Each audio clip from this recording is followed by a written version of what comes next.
Famous TV serial तुमसे तुम तक में अब आप देखने वाले हैं एक धमाकेदार मोड़, जिस चेहरे को अनु बार बार देखती रही है, जो चेहरा अनु की आंखों के सामने बार बार आता रहा है, अब वो चेहरा अनु को दिखने वाला है।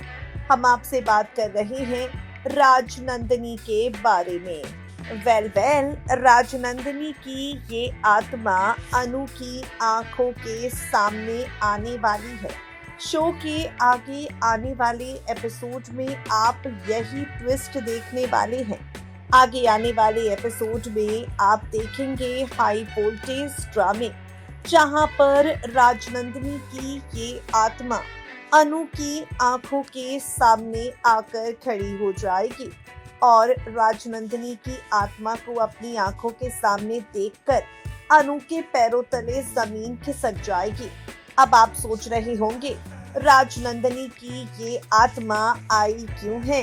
तो भाई राजनंदिनी की ये आत्मा अनु को देना चाहती है अपना मंगलसूत्र, और आप देखेंगे अनु राजनंदिनी की आत्मा को अपनी आंखों के सामने देखकर पूरी तरह से हैरान हो जाएगी। कई तरह के सवाल अनु के सामने आएंगे, लेकिन अब आर्या उन सवालों का जवाब देता है या अनु को उन सवालों के साथ ही छोड़ देता है, देखना होगा।